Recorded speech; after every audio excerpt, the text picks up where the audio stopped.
Masyarakat tidak dapat berfungsi tanpa aturan yang memberitahu orang-orang cara berkomunikasi satu sama lain, cara menghindari menyakiti orang lain, dan cara bergaul dalam kehidupan secara umum.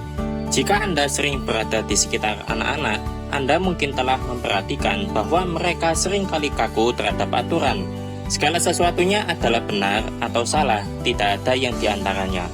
Jika Anda mengingat kembali masa-masa sekolah menengah pertama atau sekolah menengah atas Anda mungkin akan terkejut jika mengetahui bahwa orang-orang terkadang melanggar aturan dengan sengaja dan bahwa aturannya berlaku untuk beberapa orang, mungkin tidak berlaku untuk orang lain.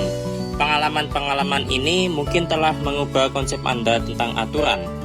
Gagasan Anda tentang hukum mungkin juga telah berubah ketika Anda mengetahui bagaimana hukum itu dibuat. Orang-orang bertemu, berdebat, dan memberikan suara. Hukum yang dibuat 1 tahun dapat diubah pada tahun berikutnya.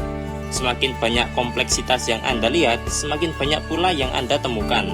Seperti halnya anak-anak berbeda dengan orang dewasa dalam hal perkembangan kognitif dan pribadi. Mereka juga berbeda dalam hal penalaran moral. Pertama, kita akan melihat 2 tahapan penalaran moral yang dijelaskan oleh Piaget, dan kemudian kita akan membahas teori-teori terkait yang dikembangkan oleh Lawrence Kohlberg. Piaget mengusulkan bahwa ada hubungan antara tahap perkembangan kognitif dan kemampuan untuk bernalar tentang isu-isu moral.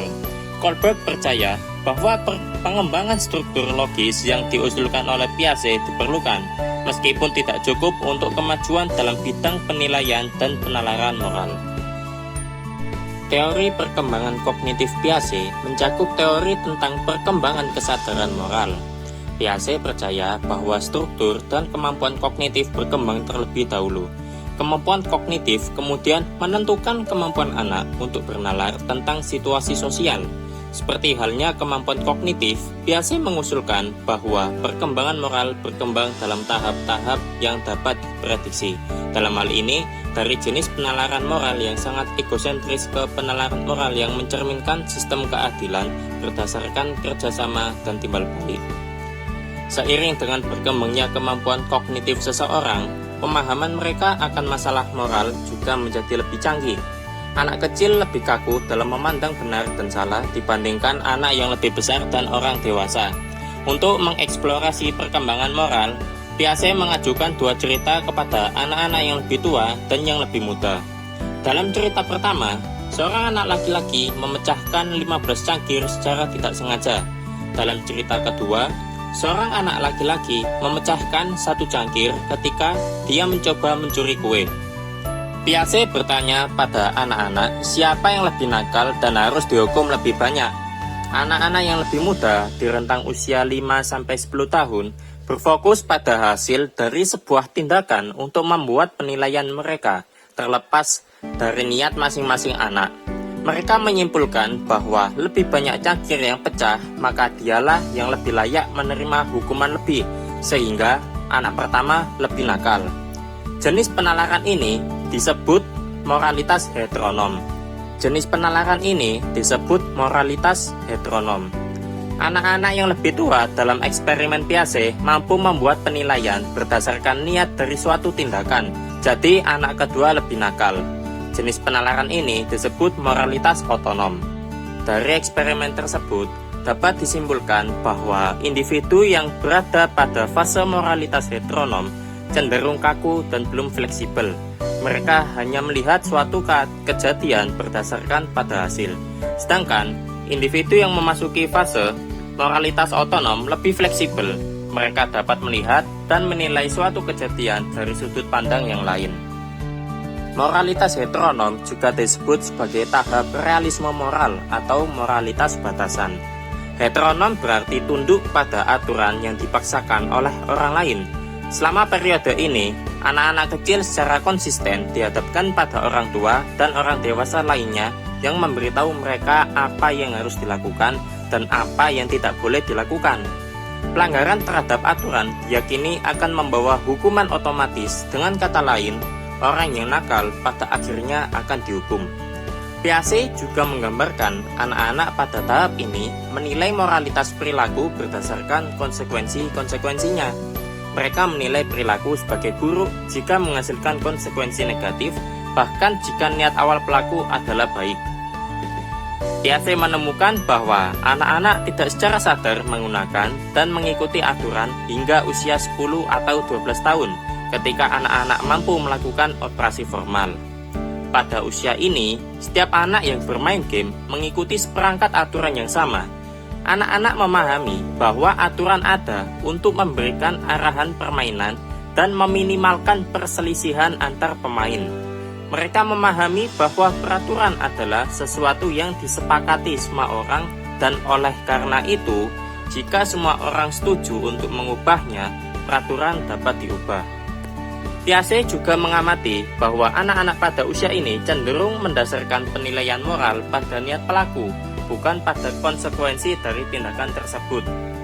Anak-anak sering terlibat dalam diskusi tentang keadaan hipotesis yang dapat memengaruhi aturan. Tahap kedua ini diberi label moralitas otonom atau moralitas kerjasama. Hal ini muncul ketika dunia sosial anak meluas dan melibatkan lebih banyak teman sebaya. Melalui interaksi dan kerjasama dengan anak-anak lain, gagasan anak tentang aturan, moralitas mulai berubah. Aturan sekarang adalah apa yang kita buat.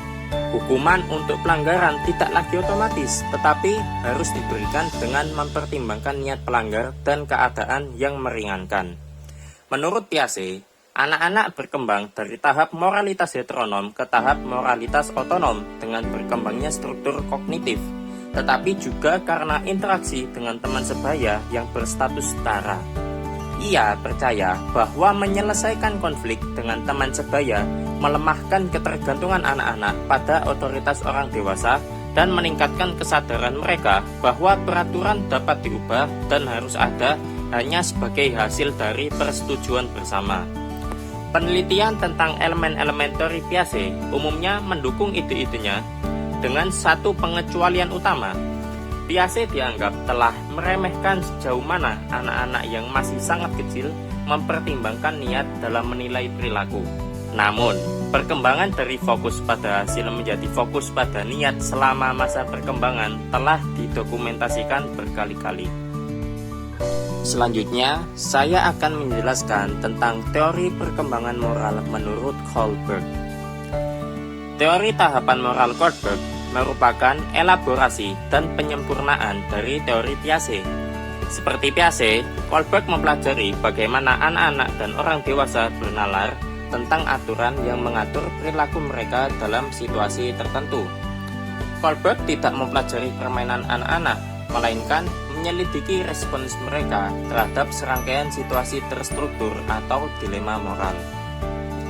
Berdasarkan eksperimen yang telah dilakukannya, Kohlberg mengusulkan agar orang melewati serangkaian 6 tahap penilaian atau penalaran moral.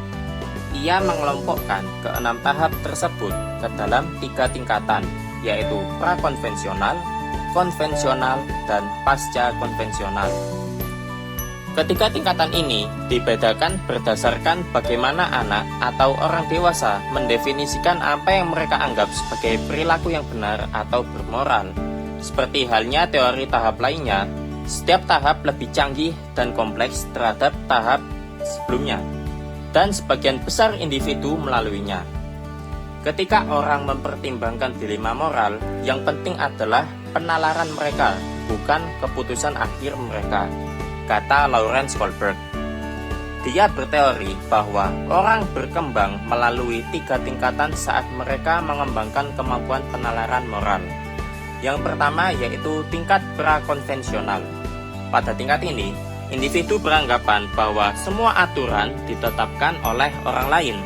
Tingkat prakonvensional dibagi menjadi 2 tahapan. Pada tahap 1, individu berorientasi pada hukuman dan ketaatan. Contohnya adalah seorang anak mematuhi aturan di rumah atau sekolah karena takut dihukum jika melanggar. Selanjutnya, pada tahap kedua, individu berorientasi relativis instrumental. Pada tahap ini, baik dan buruknya perilaku ditentukan berdasarkan hubungan timbal balik. Contohnya seperti remaja membantu orang lain dengan harapan akan mendapatkan imbalan atau perlakuan baik dari orang tersebut. Yang kedua yaitu tingkat konvensional. Individu sudah dapat mengadopsi aturan dan terkadang akan menyampingkan kebutuhannya sendiri daripada kebutuhan kelompok.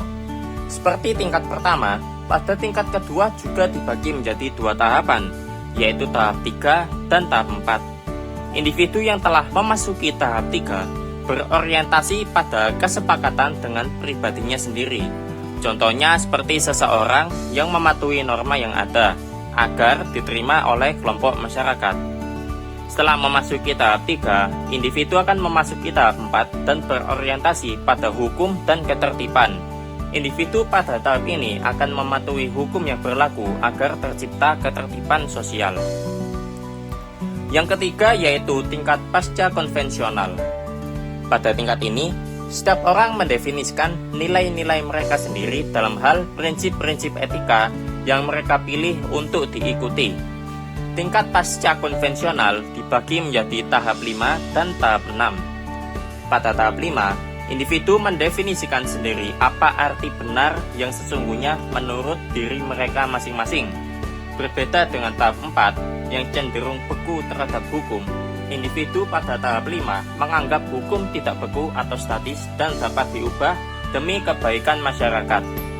Selanjutnya tahap 6. Individu pada tahap ini sudah menerapkan prinsip etika universal, seperti prinsip moral yang bersifat universal antara lain keadilan, persamaan hak, dan martabat manusia. Penelitian selanjutnya secara umum mendukung urutan utama perkembangan Kohlberg, namun ada juga banyak kritik. Salah satu keterbatasan dari penelitian awal Kohlberg adalah bahwa penelitian tersebut sebagian besar melibatkan anak laki-laki. Beberapa penelitian tentang penalaran moral anak perempuan menemukan pola yang agak berbeda dengan yang dikemukakan oleh Kohlberg. Jika penalaran moral anak laki-laki berkisar pada isu-isu keadilan, anak perempuan lebih peduli pada isu-isu kepedulian dan tanggung jawab terhadap orang lain. Carol Gilligan berpendapat, misalnya, bahwa laki-laki dan perempuan menggunakan kriteria moral yang berbeda. Penalaran moral laki-laki terfokus pada hak-hak individu seseorang, sedangkan penalaran moral perempuan lebih terfokus pada tanggung jawab individu terhadap orang lain. Inilah sebabnya, menurutnya, perempuan cenderung menyarankan altruisme dan pengorbanan diri daripada hak dan aturan sebagai solusi untuk dilema moral. Kohlberg merevisi teorinya berdasarkan kritik ini. Namun, sebagian besar penelitian gagal menemukan perbedaan antara laki-laki dan perempuan dalam hal kematangan moral. Juga tidak terbukti, yang menyakitkan bahwa perempuan lebih peduli, kooperatif, atau suka menolong dibandingkan dengan laki-laki. Kritik lain terhadap karya Piaget dan Kohlberg adalah bahwa anak kecil seringkali dapat memahami tentang situasi moral dengan cara yang lebih canggih daripada yang disarankan oleh teori tahapan. Sebagai contoh, meskipun anak kecil sering menganggap konsekuensi lebih penting daripada niat ketika mengevaluasi perilaku, dalam situasi tertentu, anak-anak berusia 3 dan 4 tahun menggunakan niat untuk menilai perilaku orang lain. Selain itu, anak usia 6 hingga 10 tahun pada tahap moralitas heteronom telah terbukti membuat perbedaan antara aturan yang dibenarkan oleh orang tua untuk dibuat dan ditegakkan, dan aturan yang berada di bawah yurisdiksi pribadi atau teman sebaya. Terakhir, Turiel menyarankan agar anak kecil membuat perbedaan antara aturan moral, seperti tidak berbohong dan mencuri, yang didasarkan pada prinsip-prinsip keadilan dan aturan sosial konvensional, seperti tidak memakai piyama ke sekolah yang didasarkan pada konsensus sosial dan etiket. Penelitian telah mendukung pandangan ini dengan menunjukkan bahwa anak-anak berusia 2,5 hingga 3 tahun dapat membedakan antara aturan moral dan aturan sosial konvensional. Sekian dari saya, kurang lebihnya mohon maaf. Saya pamit undur diri. Akhir kalam, wassalamualaikum warahmatullahi wabarakatuh.